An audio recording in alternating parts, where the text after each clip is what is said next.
kong bakla ka na. Patama mo gabi. At naniniwala sa Surya, mag-ingat sa aso dahil magalang na ako.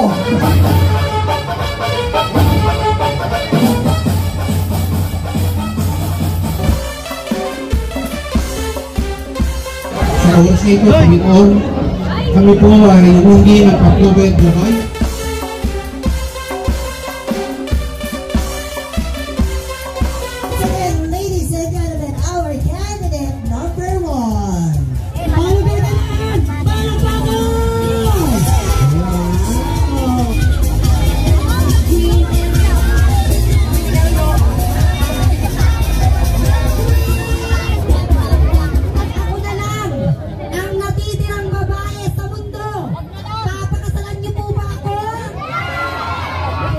English na na. To all boys, will you marry me? Tiwag, look at me.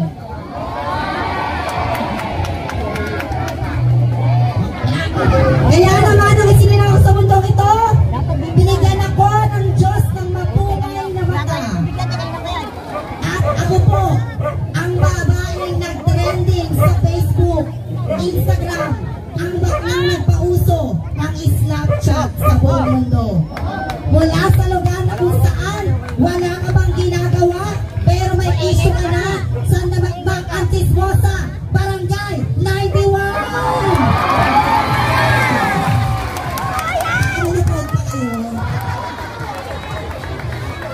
Yes, ako po ang nag-iisa't walang kapares, your Miss Q&A ng It's Showtime po, runner-up Season 1. Ako po ang apo ni Baby Ama.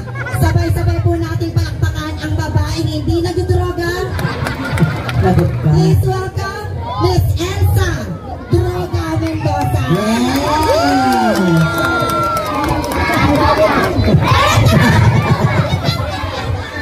At para naman sa mga ex ko, mahal ko kayo noon, maglaway kayo ngayon. Enjoy the show. I am candidate number 1, but I will give you a full-time show. Thank you so much. Thank you so much, Miss Elsa Droga.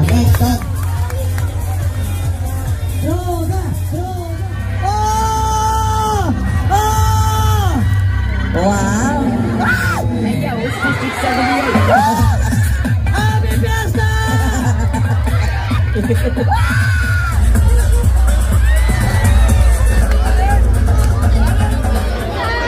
Teka lang! Ako nga po pala ang baklang hindi sikat, ngunit pangalan ko po'y kala ng idol ko, namatay na. Una, si Kobe Bryant, namatay. Sumunod, si Susan Roses, namatay. Sumunod, si Mahal, namatay. Candidate number 1, idol din kita ng mapungay na mata. Ay, ganda nga. Matangos na ilong. Oh. At kissable na mga labi. Nung nagsama-sama, nag-away-away sila. Kaya ganito naging resulta. Mukhang terorista. All the way, ako nga po pala ang babaeng nag-iisang judge sa Pilipinas Got Talent. Opo, sabay-sabay po natin palakpakan at hiyawan ang nag-iisa, Miss Angel. Miss Angel Boxing Junior III. Miss Angel Boxing Junior III, nag-iiwan ng katagang. Ano ba? Hindi lahat ng nagpapakamataas ay siyang ibinababa. At ang ibinababa ay siyang itinataas. Because we are born to be true and never, ever to be perfect. Thank you so much. Thank you so much, Angel Boxing Junior III. Wow! Ganda rin. Bago. Palakpakan naman natin mga ka-people!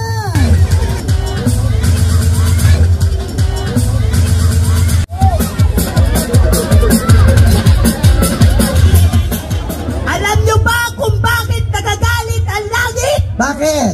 Kasi naglabas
Tama pa din. Pangatlo, ako. Tama na po ang kasiyahan. Dumapo naman po tayo sa simple at seryosong kasabihan na bakla, bading, o tsarin-tsarin. Ano man po ang itawag nyo sa amin, amin po ang gabing ito. Nagsisilbing tagahanga lang namin po kayo dahil mahirap na takasan ang baklang nilait nyo sa pangmagahan. Ngayong gabi naman po, inyong pinagpupuyatan at tigit sa lahat inyong pinapalakpakan. Bago po alisanin ang apat na sulok ng itaplanong ito, nag-iiwan po ako ng isang kataga at tao makapagkumbaba. Yung candidate number 2, mahaba ang baba, anyone kukmuk in a mercy.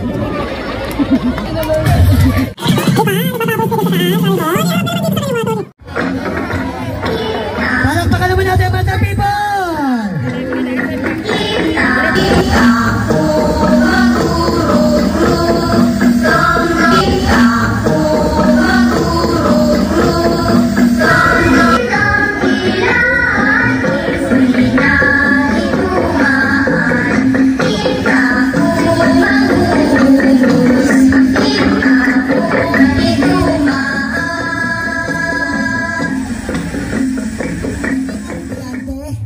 Lalong-lalo nang hindi po ako magpapatawa.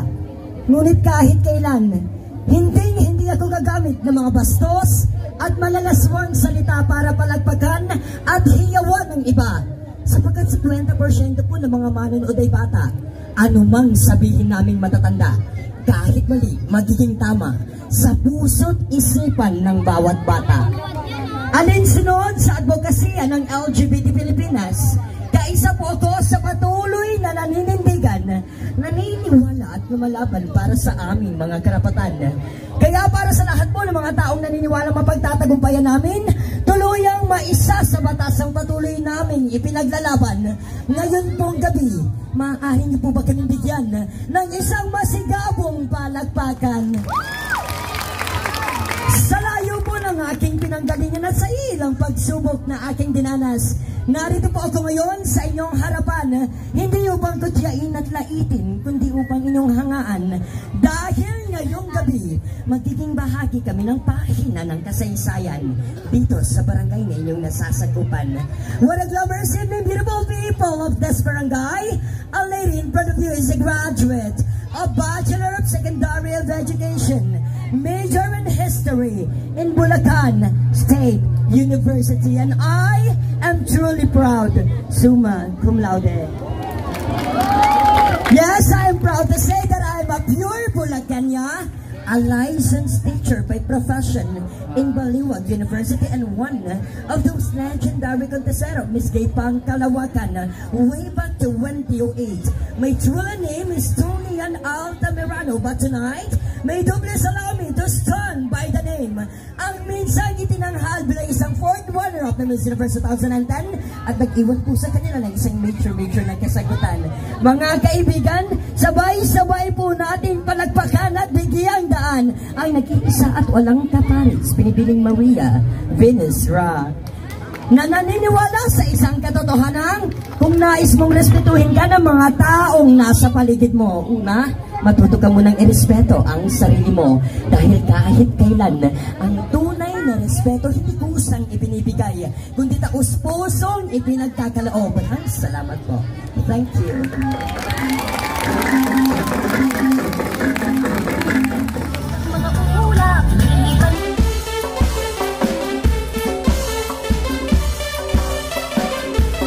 Like a journey. It is a long road from beginning to never ending. It is like a cycle, together like a maze. Your choice, your path in your ways. So hold on to the book of life, and let's celebrate the wonderful journeys together I ride. What a glamorous and spectacular evening to everybody. Hello, hi, mabuhay. A girl who was naked in your eyes, stay fresh, and indeed innocent. 16-year-old is stunner, who wins all the way last from the capacitated, majestic way. Beautiful places from the historical place of our country, Caloocan City. This is Mark Villa Vicencio back this evening. Since this is a pageant, please do allow me to carry the image of your one and only. Ang minsan na humumawak ng brilyante ng hangin. bilang si Amihan sa Encantadia. Bakit hindi nyo ho sabay-sabay palakpakan at hiyawan? Miss Kylie Lapida. Miss Kylie Lapida na nagsasabing hindi ho bastos, hindi rin ho nakakatawa. Ngunit isa lamang hong katotohanan. Ngayong gabi, atin hong baguhin ang pamantayan ng kagandahan. Ang ganda ng iilan, sexy ng karamihan.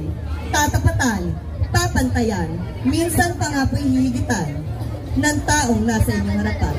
Judges, I am your lucky candidate number 6 saying, let the body, beauty, brain, begin. Kagandahan ay matatanaw. Sige.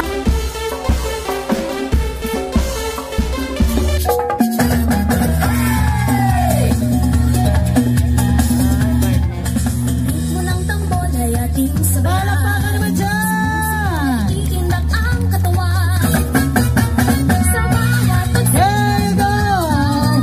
kagandahan, siniyayang umaapaw, muray nangingibabaw. Isang sayang sila ng pasasalamat ang sigaw. Makabuluhang selebrasyon, pasasalamat Sa ating mundong ginagalawan, kailanman ay hindi naging pamantayan kung anumang uri ng estado o pamumuhay meron ka. Lalong-lalong hindi naging pamantayan kung gaano ka man kapangit o kung gaano ka man kaganda. Hindi ka man pinagpalas sa iyong piskal na kanyuan, huwag kang mabahala aking kaibigan, dahil ang tunay na timbangan ng Diyos ay kung ano ang nagawa mong kabutihan dito sa ating mundong ginagalawan. Dahil kailanman, ang tunay na kagandahan, hindi yan nakikita sa panlabas na kanyuan. Bagkus, ang tunay na kagandahan ay nakikita sa kabuslakan ng iyong puso at kalinisan ng iyong konsensya. Maya pa Diyos, pengi kekongan, or should I say a pleasant evening to each and everyone, all the way last from the Christmas capital of the Philippines, Pampanga. My name is Cindy David Del Rosario, a 28-year-old stunner at secondary education graduate major in Filipino at pamantasan na lungsod ng Maynila. But tonight, please allow me to stand by thy name, your one and only, ang babaeng humingi ng lemon dahil gusto ng tequila. Sabay-sabay po nating palapakan, Miss Tony Fowler. Once again, my name is Tony Fowler saying, wearing a national costume, it's not how big our extravagant your national costume was, but a true national costume shall give life, justice, and sophistication to the costume that you are wearing. Because being simple makes me the best, and being less, it's more. Because it's not all about what you wear, but it's how you wear it. Nakalpong salamat, enjoy the show. Thank you so much.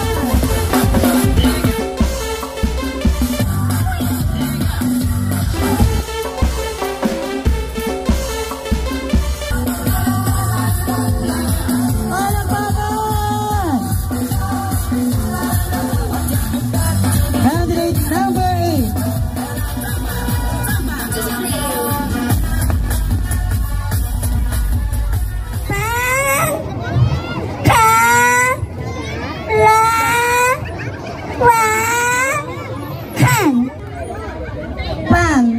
Pangkalahatang kasiyahan para sa ating kapistahan, amin po kayong iniibitahan.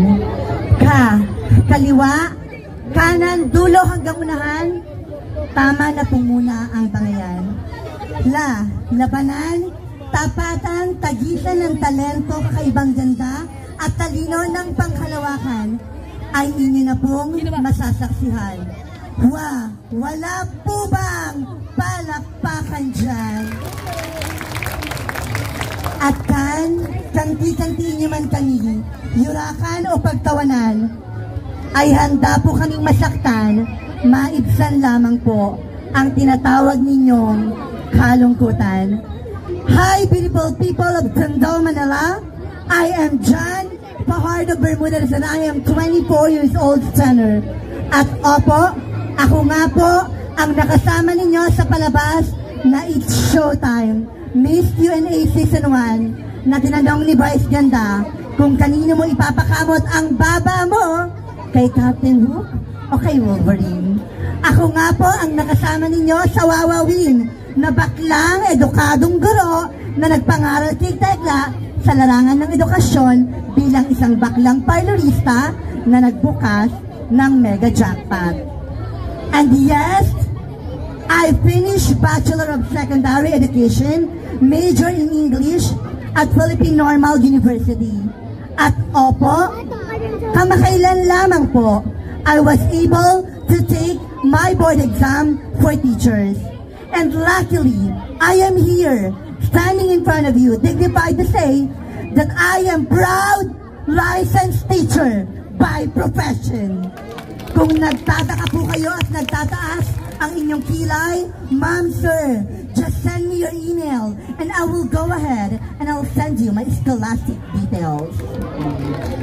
But since this is a Pangkalawakan pageant, allow me to be fair tonight as I am going to conquer the beauty of your one and only Bombanat Tando Manila! Kay Herlin Hipon Budol ng May Kawayan, Bulacan na nagsasabing pagdating po sa pinaglalaban ng kasuotan, wala po ito sa ganda, wala din po sa back-up dancer o sa pakilala. Detalyadong kasuotan, mabuhay Pilipinas, and I am proud to say it is indeed more fun in the Philippines. Thank you. Thank you very much. Palakpakan naman natin. Happy Fiesta! Barangay 91, Happy Fiesta! Ladies and gentlemen, candidates number 9.